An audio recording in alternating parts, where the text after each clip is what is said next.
Ini saya pakai data. Oke, bisa dimulai. Yeah.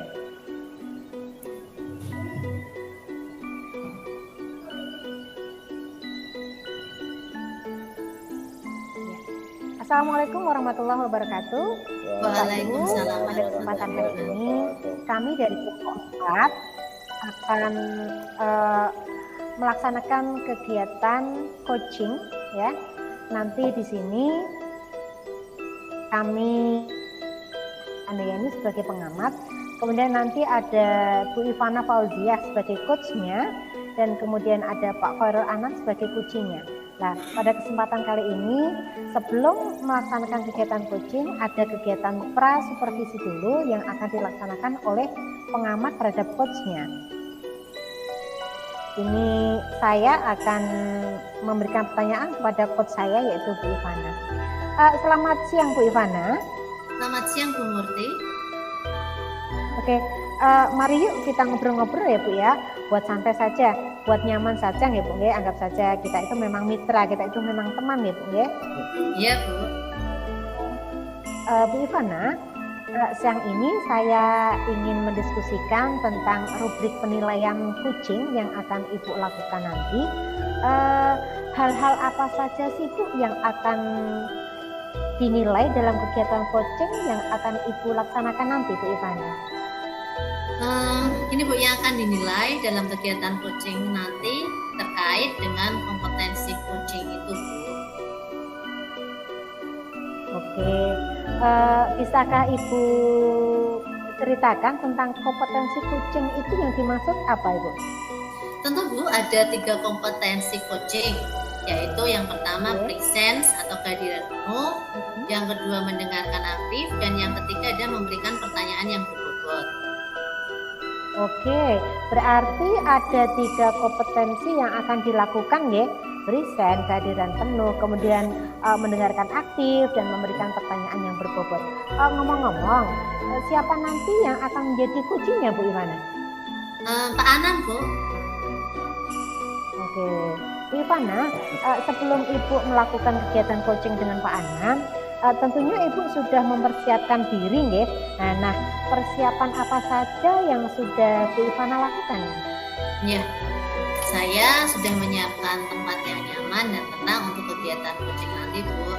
Selain itu, saya juga banyak membaca tentang kompetensi inti dari coaching, yaitu presence, kehadiran penuh, mendengarkan aktif, dan Oh gitu. Waduh, itu sudah luar biasa Bu Ivana. Nah, sebuah persiapan yang sangat matang itu menurut saya. Bu Ivana, dari ketiga kompetensi inti coaching tadi, kompetensi mana yang menurut Ibu Ivana ingin dikembangkan Bu?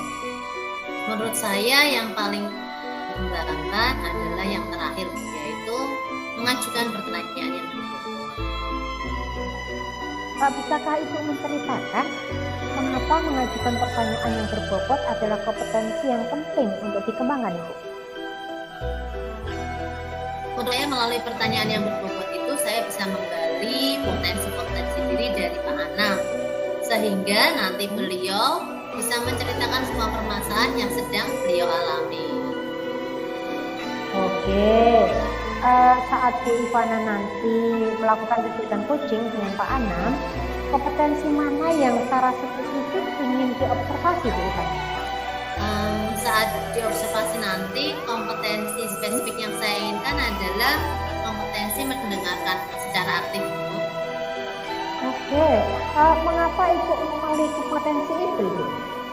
Karena saya ingin menjadi pendengar yang baik untuk coach. dengan menjadi pendengar yang baik, sahabat, saudara yang selalu mendengarkan keluh kesah dari sahabatnya. Coach saya tidak sungkan dan akan antusias untuk menceritakan permasalahan yang dialami. Oh gitu ya, wah luar biasa itu Bu Ivana. Tadi Ibu mengatakan bahwa kompetensi memberikan pertanyaan yang berbobot kepada Puji adalah kompetensi yang ingin Ibu kembangkan. Nah, lalu sebagai indikator bahwa tujuan pengembangan kompetensi coaching yang akan Ibu pilih itu telah tercapai, bisa dilihat dari apa Ibu? Sebagai indikator bahwa tujuan pengembangan kompetensi coaching tentang memberikan pertanyaan yang berbobot tercapai adalah saat saya bisa menggali semua potensi dari coaching sehingga coaching bisa memecahkan permasalahannya sendiri. Oke, bagus sekali Ibu. Jadi Ibu sekarang saya persilahkan untuk melakukan koordinasi langsung dengan Pak Anang, oke, untuk pelaksanaan coachingnya nanti. Monggo silakan Bu Ivana.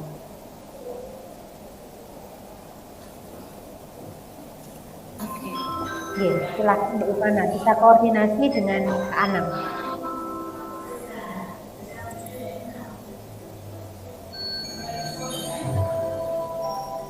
Bu Ivana. Ya, Ibu.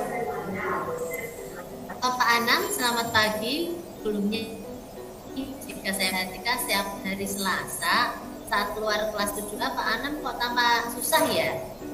Pak Anam ada masalah di kelas 7A? Oke, selamat pagi juga Bu Ivana. Terima kasih sebelumnya atas perhatiannya ya. Benar Bu, itu loh, saya merasa sedih dan merasa galau jika mengajar di kelas 7A itu Bu. Jadi ibaratnya kita melakukan sesuatu itu rasanya kok gagal terus. Hampir semua anak laki-laki itu nggak ada semangat belajar. Tugas yang saya berikan pada di skip Bu, nah, istilah anak muda sekarang. Jadi nilainya tidak bisa mencukupi sama sekali. Gimana gitu Bu? Mulai kapan tidak nyaman mengajar di kelas? Ya mulai dari awal tahun itu Bu. Jadi hampir semua anak laki-laki sepertinya itu tidak bisa diajak belajar, pada pasif gitu. Kerjanya sama apa yang mengatasi? Melihat fenomena tersebut, saya itu membuat kesepakatan dengan anak-anak di awal tahun itu, awal tahun pembelajaran. Kesepakatannya ya tentang satu pelajaran anak itu harus on. Jika tidak on, saya beri sanksi denda 1.000. Kemudian saya tahu mereka tidak on, saat mereka saya beri pertanyaan, mereka bertanya balik, apa? Kemudian wah pokoknya responnya itu membuat kita itu harus harus selalu sabar. Nah, untuk anak yang tidak mau mengerjakan tugas yang saya berikan itu saya denda, itu memberi schedule secara patungan. Nah, dan anak-anak tidak ajak suara dari awal Bu. Setelah anak-anak mendapat terapi itu, apakah ada peningkatan Pak? Ya lumayan, betul Bu itu Bu. Ada peningkatan sedikit. Anak-anak saat pelajaran saya itu jadi lebih fokus, jadi on gitu loh. Dan tugas-tugas yang saya berikan juga dikerjakan walaupun kadang mengerjakannya dengan cara menyalin jawaban dari temannya. Tapi ya nggak masalah lah, yang penting ada usaha. Tapi masih ada beberapa yang tidak bisa berubah. Takutnya itu jika saya teruskan, nanti apa yang saya laksanakan itu bisa dianggap sebagai pungli. Padahal sistem itu kan tidak diperbolehkan. Meskipun sebenarnya sudah ada kesepakatan dengan anak-anak yang saya ajar gitu. Mungkin ada usaha lain yang sudah Pak Anam lakukan untuk mengatasi hal tersebut. Ya, mungkin terkait dengan model pembelajaran. Ya, saya melihat siswa kelas 7A itu sepertinya masih kekanak-kanakan karena anak kelas 7 kan juga SD-nya masih sangat rendah sekali gitu. Saya perhatikan mereka masih senang bermain, kemudian pembelajaran yang saya buat dengan model seperti permainan. Nah, entah itu waktu pelajaran maupun kurs untuk evaluasi, saya coba untuk melakukan game-game tersebut. Ya mereka sih terlihat senang dengan belajar sambil bermain, tapi saat ulangan ya nilainya ya tidak sesuai dengan yang diharapkan, jauh sekali di bawah kelas yang saya ajar lainnya. Kan beberapa kelas itu saya ajar di level yang sama, cuma ini kelasnya yang paling butuh perhatian khusus. Metodenya juga yang saya pakai itu sama pada. Apakah Bapak pernah memanggil mereka individu maupun klasikal? Apa yang membuat mereka menjadi seperti itu?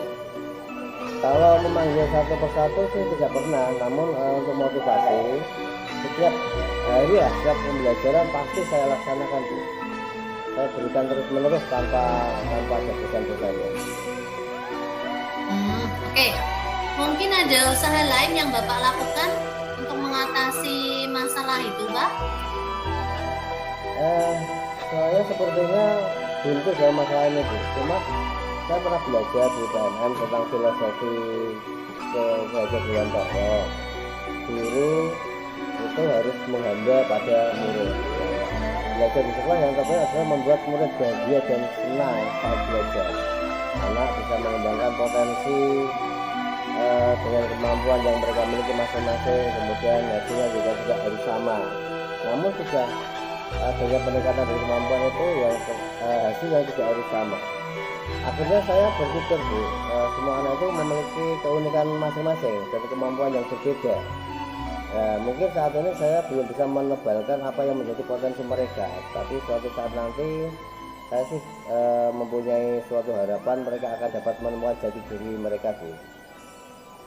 Pemikiran yang bagus, Pak Anam. Iya, memang jika segala usaha yang kita lakukan namun mencapai titik buntu, kita kembalikan lagi tentang makna pendidikan. Setelah berpikir tentang itu semua, kira-kira mulai kapan Pak Anam akan menerapkan apa yang sudah Bapak pikirkan tadi dan utarakan tadi pada anak-anak Bapak? Ya, secepat mungkin saya akan berusaha menerapkannya. Mulai hari inilah, insya Allah pemikiran itu akan saya terapkan pada diri saya sendiri untuk menjadi pemimpin pembelajar yang baik lah, meskipun anak-anaknya seperti itu. Iya, tetap semangat Pak Anam. Semoga nanti di kelas kita mengalami perubahan jika mereka selalu belajar dengan bahagia bersama Pak Anam. Terima kasih Bu Ivana sudah membantu saya dan memberi semangat pada saya. Semoga saja saya bisa menjadi lebih baik ke depannya. Ya Pak Anam, sama-sama semangat ya. Oke, dan sukses semangat. selalu. Ya, makasih Bu. Sampai ketemu lagi. Sama-sama ya. Ya, tadi Bu Ivana sudah melakukan kegiatan coaching dengan Pak Anam. Alhamdulillah Bu ya, sudah selesai. Bu Ivana, di awal kegiatan praobservasi tadi Bu Ivana mengatakan bahwa pada kegiatan coaching ini Bu Ivana ingin mengembangkan kompetensi terkait dengan memberikan pertanyaan-pertanyaan yang berbobot pada coaching. Pada saat kegiatan coaching yang barusan tadi, menurut Bu Ivana, apakah tujuan dalam pengembangan kompetensi ini sudah tercapai, Bu? Iya Bu, dari awal saya ingin mengembangkan kompetensi coaching, yaitu memberikan pertanyaan-pertanyaan berbobot pada Pak Anam, coach saya. Tujuannya agar saya bisa menggali potensi Pak Anam, agar Pak Anam bisa menceritakan semua yang menjadi kegalauan beliau. Dan beliau bisa mencari jalan keluar dalam memecahkan permasalahannya sendiri. Ya, saya merasa Pak Anam sudah bercerita semua permasalahan yang beliau alami dan mencari jalan keluarnya di masalahnya sendiri. Iya, oke. Bu Ivana, saya tadi sudah mendengar kegiatan coaching yang Ibu Ivana lakukan bersama Pak Anam ya.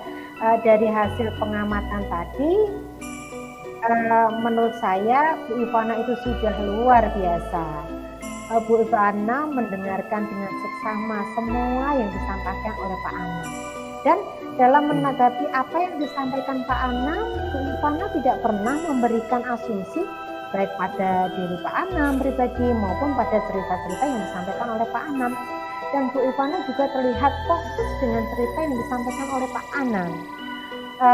Dari pengamatan saya juga terlihat Bu Ivana sudah memberikan pertanyaan-pertanyaan yang berbobot yang mampu menggiring Pak Anang untuk menceritakan permasalahan yang dialami dan memberikan jalan keluar sendiri dari permasalahan yang dialami Pak Anang.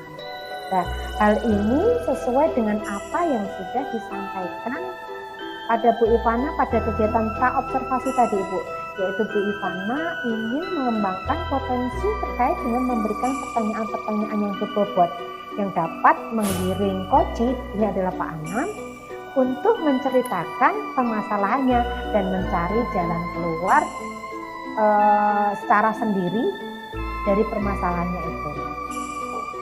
Ya Bu Murti, terima kasih. Satu lagi nih Bu, kompetensi yang ingin Bu Ivana kembangkan tadi kan memberikan pertanyaan-pertanyaan berbobot ya. Nah, sekarang setelah melakukan kegiatan coaching ini tadi, adakah kompetensi lain yang ingin Ibu kembangkan? Kalau ada, apa itu Bu Ivana? Yang ingin saya kembangkan lagi adalah presence atau kehadiran penuh, karena saat saya ingin mendengarkan aktif dan mendengarkan coaching secara sesama, saya butuh kehadiran diri saya secara penuh. Saya butuh konsentrasi penuh, fokus pada coaching saya, dan menghiraukan apa yang dapat mengganggu konsentrasi saya. Oh gitu. Oke Bu Ivana, semoga apa yang diinginkan Bu Ivana akan terwujud ya. Dan kita sepertinya sudahi dulu nih Bu kegiatan hari ini. Sukses selalu buat Bu Ivana. Assalamualaikum warahmatullahi wabarakatuh. Terima kasih Bu Murti. Waalaikumsalam warahmatullahi wabarakatuh.